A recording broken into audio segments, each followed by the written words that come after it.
Okay, so let's look at the recognition criteria. Like I said earlier, yeah, in most cases is whenever there's a deductible temporary difference, it will lead to deferred tax asset, and whenever there's a taxable temporary difference, it will lead to deferred tax um, liability. But then let's look at the specific requirement under the standard IAS 12 on recognition, right? On recognition of deferred tax asset and deferred tax liability. Now, IAS 12 income taxes, so I'll be reading from this bit. IAS 12 income taxes states that deferred tax liability should be provided on all taxable temporary difference, which is either taxable temporary difference or deductible temporary difference. Now, deferred tax assets should also be recognized on all deductible temporary difference, unless the exception above applies, provided that taxable profits, right, will be available against which the deductible temporary difference can be utilized. Now, I'll read that again. I need to take off the above.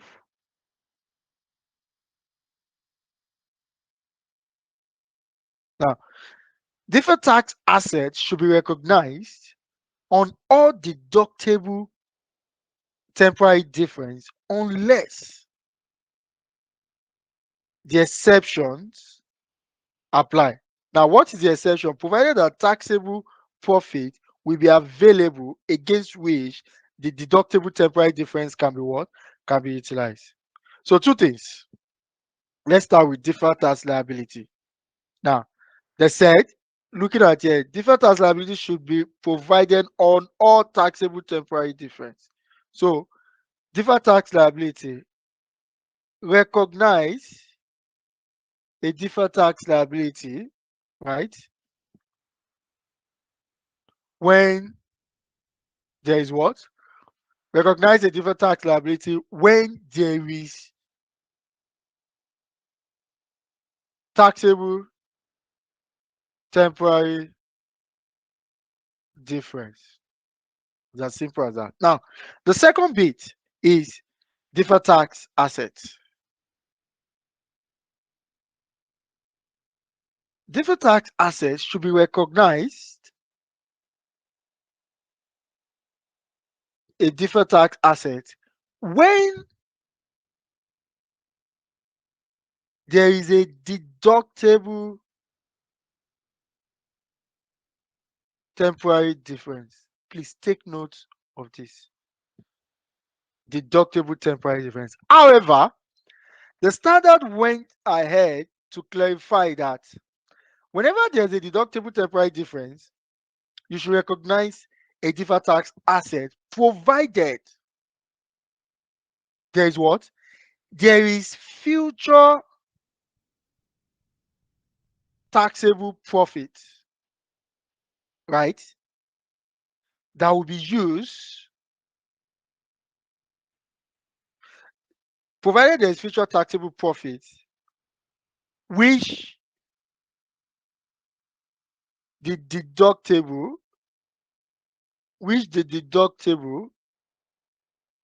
temporary difference can be what? Utilized.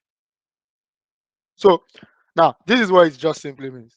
When there's a deferred tax liability, right? Oh, deferred tax liability because there's a temporary when there's a taxable temporary difference, recognize deferred tax liability. Prudence concept.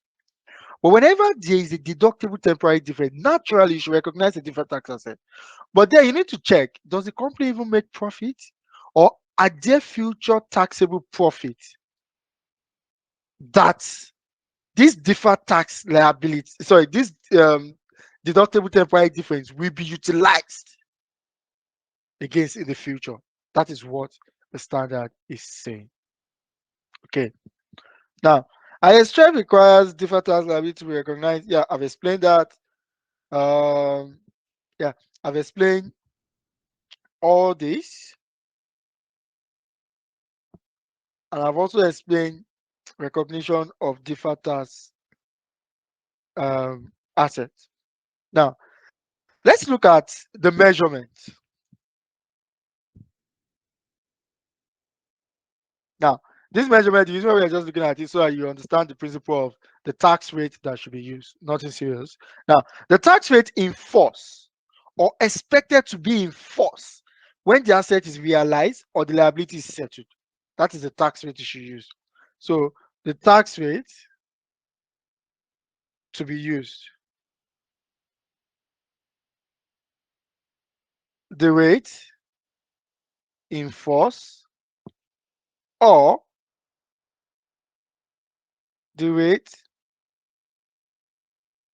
that will be in force when the deferred tax is settled, if it is a deferred tax liability, or utilized if it is a deferred tax asset. That's simple as that. So in some cases, there are some countries that they change their tax rates regularly. Or for example, in Nigeria, when okay, I'm not going to use it because it might be a bit. It's not it's not like it's for all entities. But in some countries, the tax rate actually changes over the years.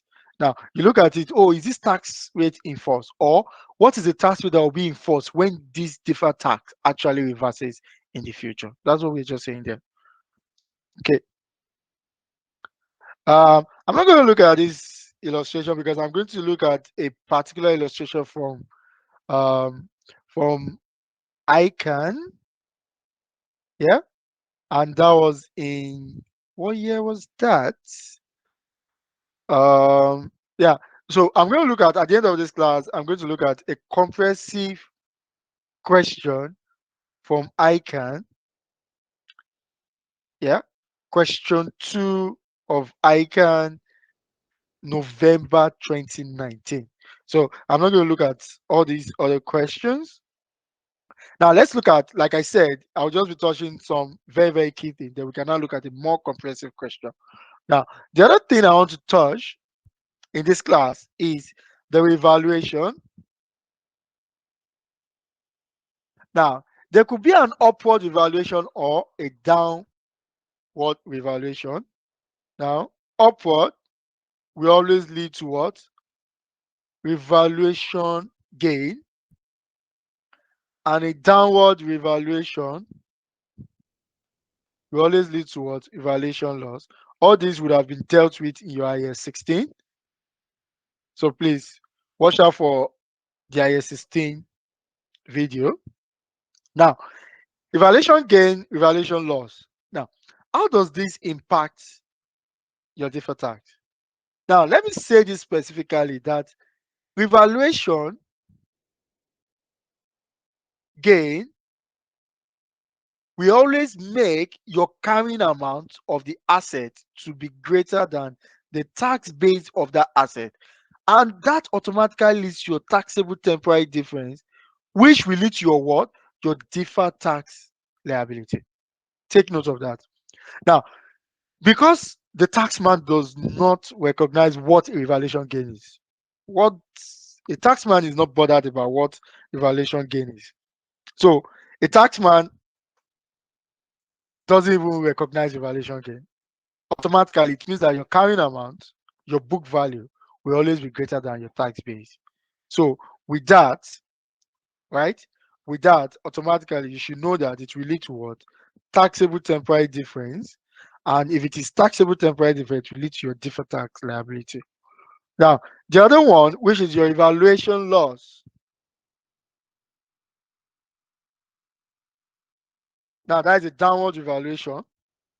In most cases, if there's a revaluation loss, it is always the tax base of your asset is always greater than the carrying amount of that asset. And this will lead to your deductible temporary difference that will lead to what? Deferred tax assets. It's just the opposite of the first one. I'm going to look at this illustration quickly just to illustrate this revaluation gain thing. Now, looking at this illustration, okay, now before I go to that, there is a clause about when the deferred tax on revaluation gain be recognized. Now, the deferred tax should be recognized on revaluation gain even if there is no intention to sell the asset. Now, generally, you should recognize it, but we are saying that, oh, some people might feel like, but I'm not going to sell this asset eventually, so why should I recognize the valuation gain? But the standard is saying that even if there's no intention, you should still recognize it. Then, two, any tax due on gain made on any sale of the asset can be deferred by being rolled over against the cost of a replacement asset. Okay, so that brings me to the illustration that we have there, the illustration 7.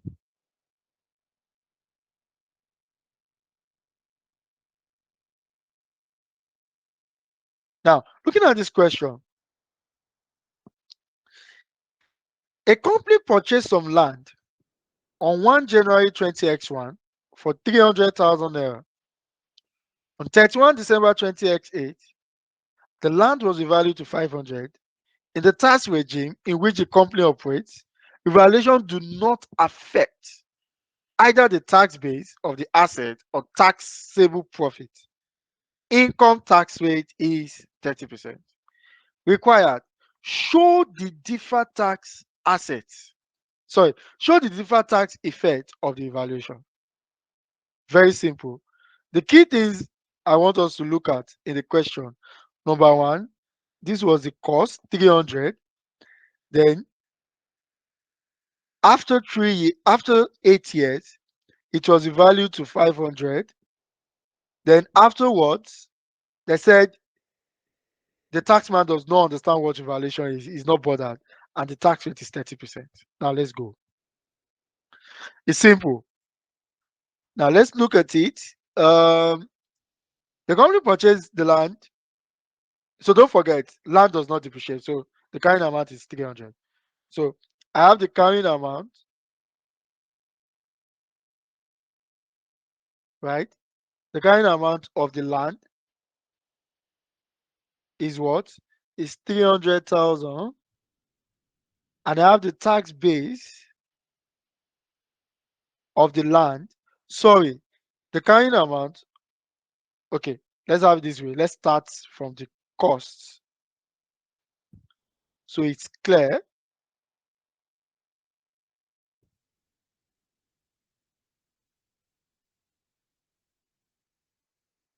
The cost of the land is 300.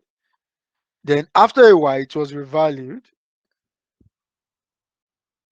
So it was revalued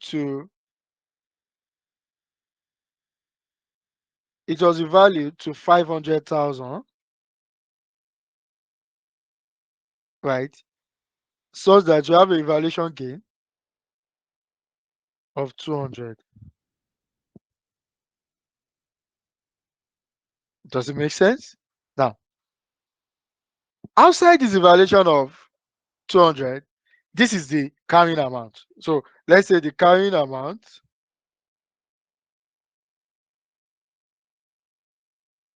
um 31st 12 20x8. This was 1st of January 20x1. So you have 500,000. Then what is the tax base? We're told specifically that the taxman does not we're told that the evaluation does not affect the taxman, which means that the tax base of the asset is still what? Is still 300,000, which automatically leads to a temporary difference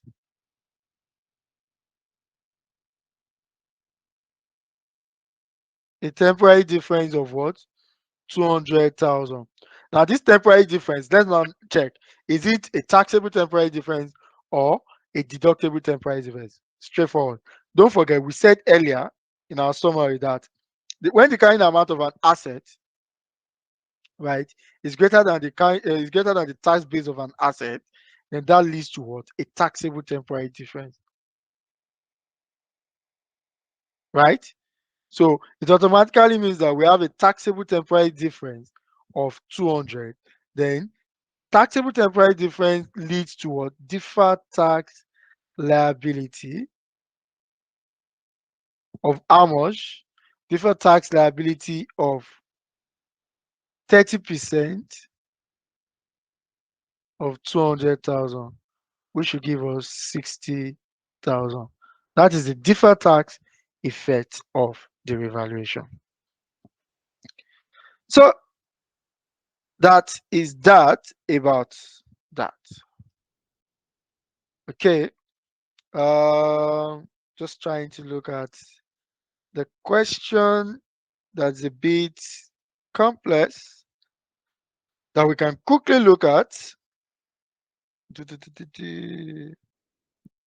Okay, I think before I look at the November 2019 of ICAN, let's just look at illustration 11. Then when we look at illustration 11, we can look at the ICAN question. Right? Okay.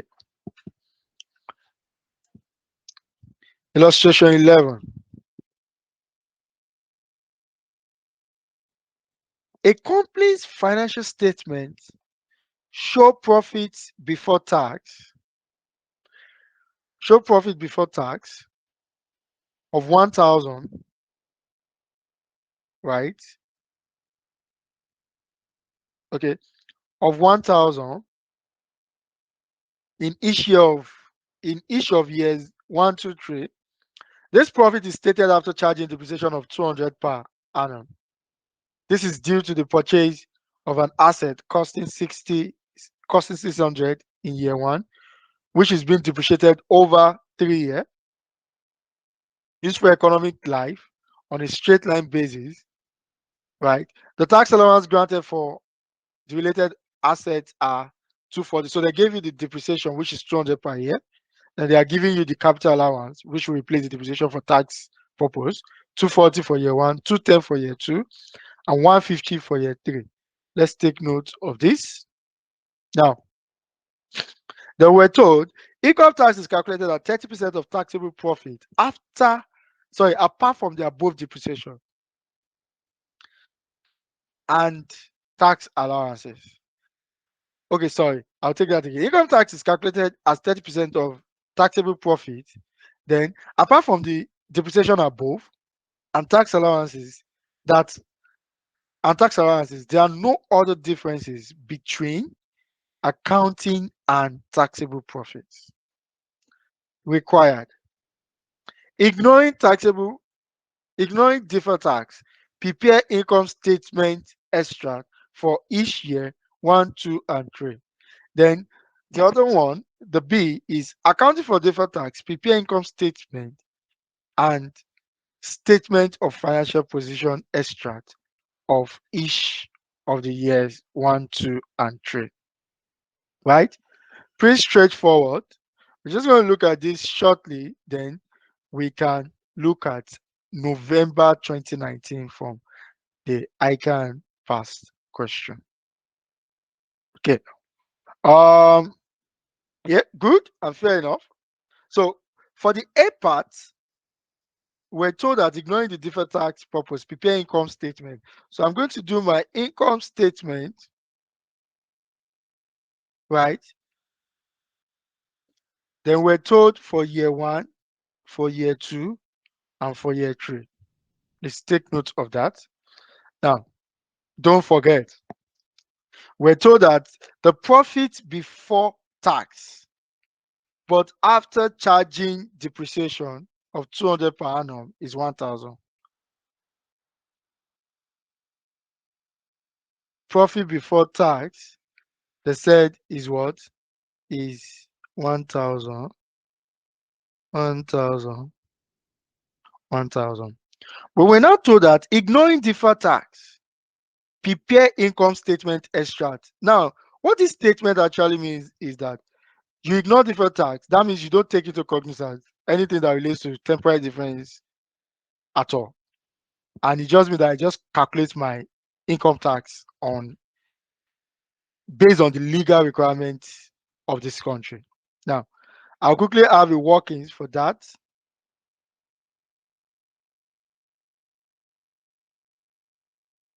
So, yeah, I'm going to have my workings for income tax computation. I will also have year 1, year 2, year 3. I have my profit before tax, which is 1,000, 1,000, 1,000. And I was told that they've charged depreciation. For tax purpose, the taxman does not know what depreciation is. So I have depreciation, add back. Let me just put it, add back, depreciation. How much is it? 200, 1, 2, 1, 2, 1, 2. Right? Now, what is my capital allowance, which is what is deductible for tax purpose? 240, 210, and 150. All that are in the question. Now, this gives me my taxable profit. So let's quickly do that. 212 minus 240, 960. 12 minus 210, 990. 12 minus 150, 1050. Yeah. Then you apply 30% tax rate to arrive at your interest rate. Sorry, to arrive at your tax rather, times 0.3. So you have 288, 990 times 30%. You have 297, 1050 times 30%. You have 315. Take note of this. So I can come up here and say profit before tax 1,000. Then income tax. Don't forget this is an extract. So you don't have all the full information. Income tax 288,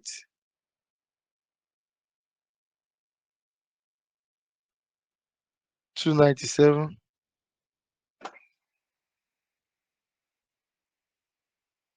and 315.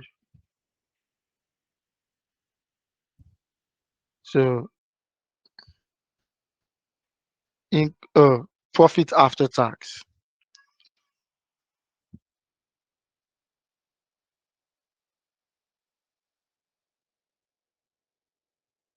So it means that profit for the year is, this is 685, 703, 712. So that is what the A part is asking us to do. Now the B part. The B part is saying that accounting for deferred tax, prepare income statement and statement of financial position extract for year 1 to 3. So we're going to do that, the B. Now, for this, we might now need to consider the deferred tax implication, which is the tax base, comparing the tax base of the asset against the carrying amount of the asset, and see how that impacts and leads to deferred tax. So let's go. Still going same way. Income statement.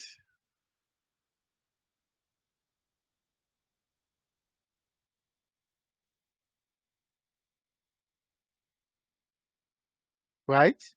Then we have our profit before tax, 1,000, 1,000, 1,000. We're told in the question, sorry, let me put the Naira figure. Sorry, the Naira sign. It's very important. Now, we are now going to look at our income tax. We are going to have a workings for that shortly. Now, in the process of working on our income tax, they said we should take into take into, how did they put it? Yeah, accounting for deferred tax. You should prepare this. So we are going to look at the temporary difference. So let's start from year 1, year 2, year 3. Let's look at the carrying amount of the asset. Let's look at the tax base of the asset. Now, for year 1, the carrying amount of the asset, right, is going to be, what's the price of the asset? This is due to the purchase of an asset costing 600. So in year 1, the carrying amount of the asset, right, in year 1 is going to be 600, right, less 200, which is going to be 400. So the carrying amount in year 1 is 400. Then in year 2, it will be 400 minus 200, which is going to be what? 200. Then in year 3 is going to be new. Now, for the tax base, right? In year 1, the tax base of the asset is the tax written down value, which is 600 less 240, which is going to give me 360. So I have 360. Also, the following year, 210, which I expect should give me 150 of this balance. 150. Then the final year, we take 150 away from this, which give us new. Now, you can see that at the end of the year, it actually reversed.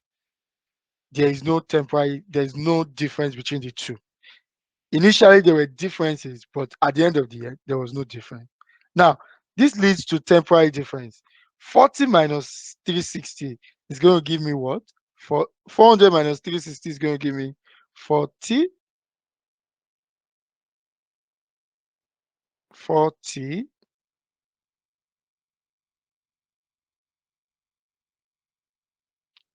200 minus 150 is going to give me 50. Then we have new.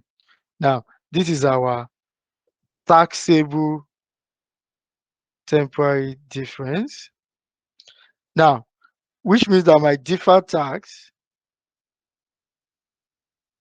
liability at how many percent now? 30% is going to be 12 and 15. Then new. Now, what do we do? Now, it is very important that we know what is going to go into our statement of profit or loss. Now, in my first year, what is the accounting treatment? I'm going to debit my profit or loss income tax, and I'm going to credit my what? Deferred tax liability with 12. Please take note. Now, in my second year, I'm going to debit my profit or loss and credit my deferred tax liability with the difference between these two, which is 3. In year 2, I'm going to be having 3. Then in year, okay, let's do it this way so it's clear. This is year 1, right? In my year 2, I'm going to have debit, credit, P or L, and credit deferred tax liability with what? With the difference between 15 and 12 is an increase in liability. That's why I'm debiting my P or L with 3. This is year 2. Now, in my year 3, right? What am I going to debit? What am I going to credit? Now, my deferred tax is not new because there's nothing here again. Is new. It means that it has reversed over time and we don't have any deferred tax on this particular asset. Now, what do I do at this point? Year 3, I debit my, right? I debit my deferred tax liability balance, this 15, by reducing it, and I credit my what? I credit my P or L with the balance. Now, what is that balance? Now, the balance is 15. Kindly take note of that, which is my year 3.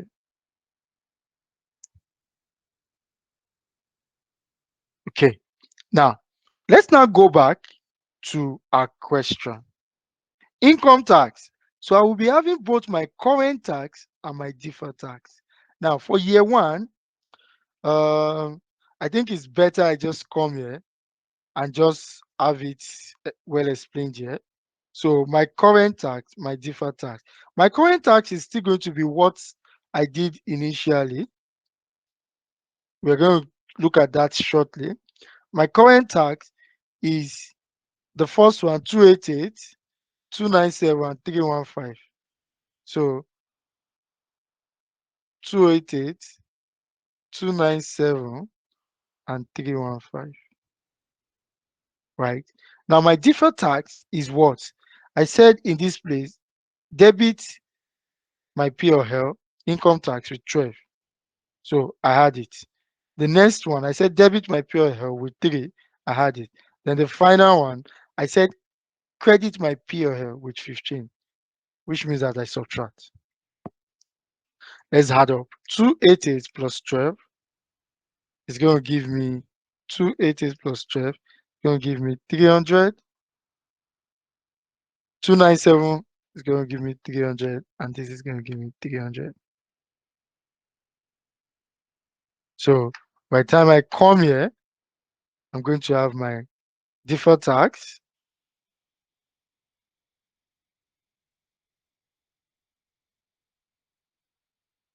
I'm going to have my income tax 300, 300.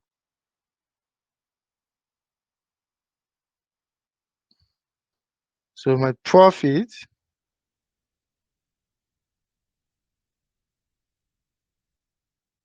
for the year is going to be 700, 700, 700. It's as simple as ABC. Thank you. Yep. So finally, I'm going to look at the third question, which is going to be November 2019 ICAN question.